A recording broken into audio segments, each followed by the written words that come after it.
Hi friends, cosmic centre for learning English में आपका स्वागत है। आज हम लोग कुछ फ्रेजल वर्ब सीखने वाले हैं। फ्रेजल वर्ब बहुत इंपॉर्टेंट होता है किसी टेक्स्ट को समझने के लिए इंग्लिश में, चाहे वो पैराग्राफ हो, आर्टिकल हो, एसे हो या किसी अदर फॉर्म में जो राइटिंग होता है। ये विशेष अर्थ रखता है, इसलिए इसके अर्थ को जानना जरूरी है, नहीं तो टेक्स्ट हमें समझ में नहीं आता है। तो चलिए आज शुरू करते हैं। पहला फ्रेजल वर्ब है abide by. Abide by, ABIDEBY, abide by. ये ट्रांजिटिव होता है। ट्रांजिटिव फ्रेजल वर्ब उसको किसको कहते हैं? Verb transitive. इसको जानिए कि इसके बाद कोई ऑब्जेक्ट होगा, यानी ये फ्रेजल वर्ब ऑब्जेक्ट लेगा। अगर ऑब्जेक्ट जो नहीं लेता ऐसे फ्रेजल वर्ब को इंट्रांजिटिव फ्रेजल वर्ब कह सकते हैं हम। ठीक है, तो यहाँ पे जब VT लगा हुआ है तो आप याद रखिए कि इसका मतलब ये ऑब्जेक्ट लेगा। इसका मीनिंग पहले हम लोग समझते हैं, अर्थ क्या होता है। टू एक्ट अकॉर्डिंग टू, के अनुसार काम करना। टू बी फेथफुल टू, या फिर विश्वासी होना। अबाइड बाय मतलब होता है नियम का पालन करना। ठीक है, के अनुसार कार्य करना, बात समझिए,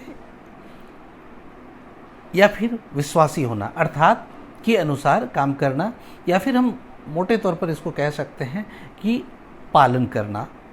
ठीक है, एग्जाम्पल से समझते हैं, ज़्यादा बेहतर होगा कि किस तरह से ये टेक्स्ट में इस्तेमाल होता है, सेंटेंस में इस्तेमाल होता है। जैसे they must abide by the rules of the game. वे लोग इस खेल के नियम का पालन अवश्य करें। तो अबाइड बाय मीन्स पालन करना यहाँ पे, यानी के अनुसार काम करना, नियम के अनुसार से काम करना या नियम के प्रति विश्वासी होना। बात समझ में आ गई होगी।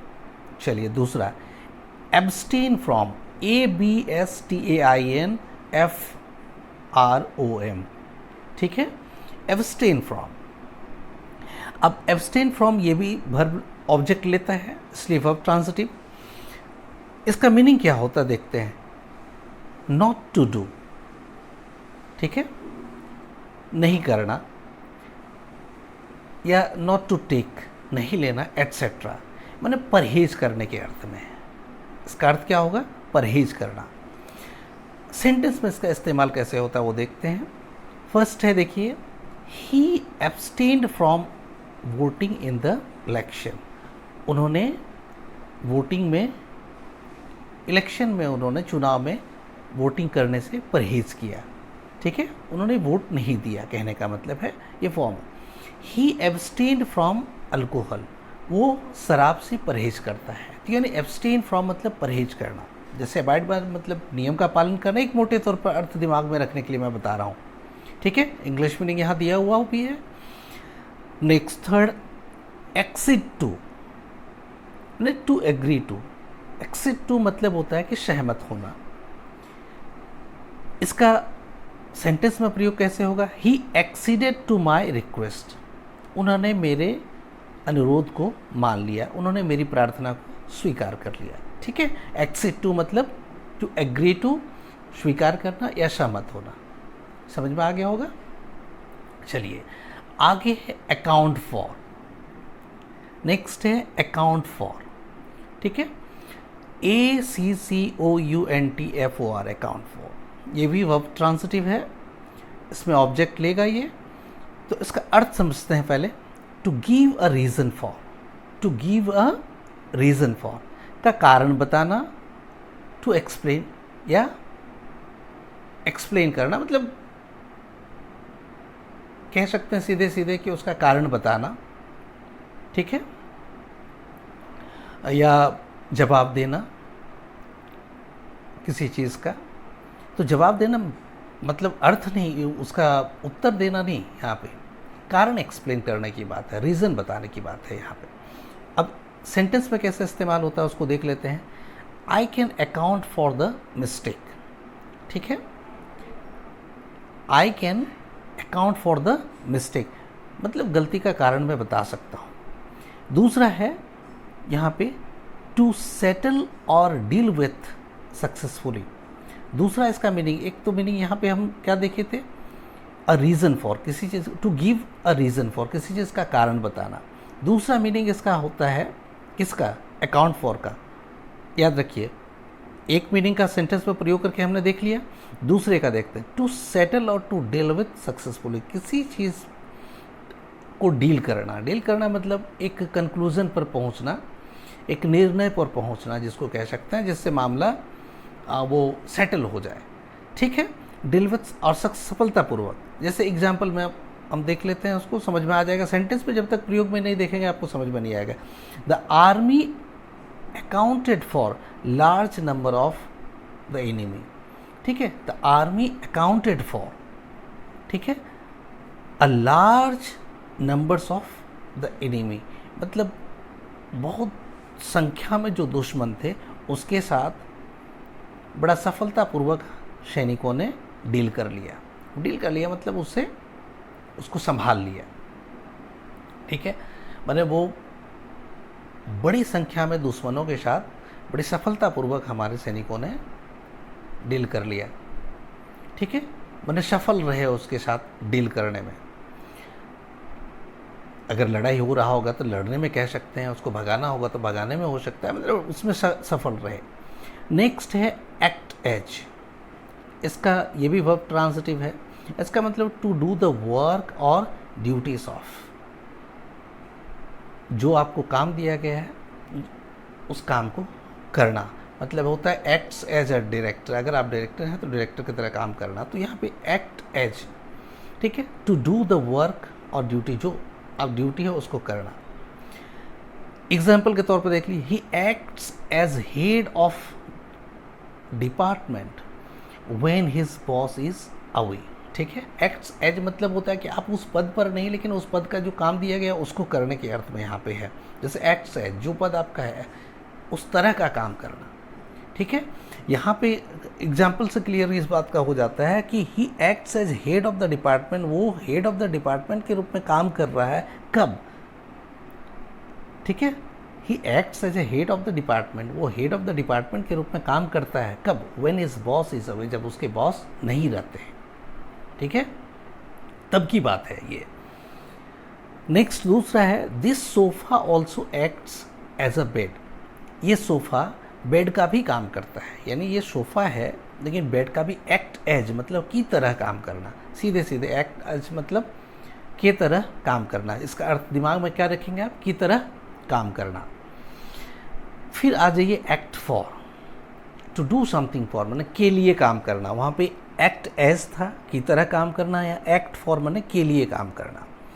ठीक है, एग्जाम्पल के तौर पर देख लेते हैं। समवन एल्स मैंने दूसरे के लिए, यहाँ पे जैसे दूसरे की तरह काम करना, यहाँ दूसरे पर जो आप हैं नहीं उसके तरह काम करने की बात थी। यहाँ पे अपने लिए नहीं दूसरे के लिए काम करना। जैसे to act as representative of someone, to act as the representative of someone. दूसरा मीनिंग इसको क्लियर करने के लिए कहा गया है कि किसी का प्रतिनिधित्व के रूप में काम करना, किसी का प्रतिनिधि के रूप में काम करना, यानी किसी का प्रतिनिधित्व करना। एग्जाम्पल सेंटेंस में देख लेते हैं। She is acting for the headmaster in his absence. She is acting for the headmaster, वो हेडमास्टर के लिए काम करता है उनके अनुपस्थिति में, यानी हेडमास्टर का काम करता है। ये हेडमास्टर की तरह काम नहीं करता, लेकिन हेडमास्टर का के लिए काम करती है। ठीक है, वह हेडमास्टर के लिए काम करती है उसकी अनुपस्थिति में या उनकी अनुपस्थिति में। फिर यहाँ पे नेक्स्ट है एक्ट ऑन। ठीक है, अब एक्ट ऑन को देखते हैं। एक्ट ऑन क्या होता है? ये भी ट्रांजिटिव है। एक्ट ऑन या एक्ट अपॉन, दोनों में से कुछ भी रह सकता है। इसका अर्थ क्या होता है? To do something following. ठीक है, टू डू समथिंग फॉलोइंग। अब एक बात यहाँ पे समझने योग्य है, ये एडवाइस के लिए भी हो सकता है, इंस्ट्रक्शन एटसेट्रा ऑफ समवन, कि कोई आपको एडवाइस देता है, आपको कोई निर्देश देता है, उस निर्देश या सलाह पर काम करने की बात यहाँ पे है। To do something following. ठीक है, मैंने किसी का निर्देश का पालन करना, किसी का इंस्ट्रक्शन का, किसी का सलाह का पालन करने के लिए जो फ्रेजल वर्ब होगा उसका फ्रेजल वर्ब क्या होगा? Act on. एक्ट ऑन मतलब किसी का सलाह पे काम करना, किसी के निर्देश पे काम करना। चलिए सेंटेंस में देखते हैं। I am acting on the advice of my lawyer, कि मैं अपने लॉयर, अपने वकील की सलाह पे काम कर रहा हूँ। Have you acted on his instructions, क्या आपने उनके निर्देश पे काम किया, मैंने जो निर्देश दिया था उसके अनुसार से काम किया। फिर दूसरा मीनिंग, ये एक मीनिंग एक्ट ऑन का, दूसरा मीनिंग होता है to have an effect on, मैंने एक होता है प्रभाव पड़ना या प्रभाव देना। जैसे क्या, एग्जाम्पल के तौर पर देख लीजिए, certain acids acts on metal, की कुछ एसिड जो होता है वो मेटल पर काम करता है, मेटल के साथ रिएक्शन करता है। बात समझ में आ रही है? चलिए, ये हो गया एक्ट ऑन। अब है एक्ट अप। एक्ट अप ये वर्ब इंट्रांजिटिव है, ये ऑब्जेक्ट नहीं लेता है, तो इसका अर्थ होता है टू बिहेव और एक्ट बैडली और रॉन्गली। एक्ट अप मतलब होता है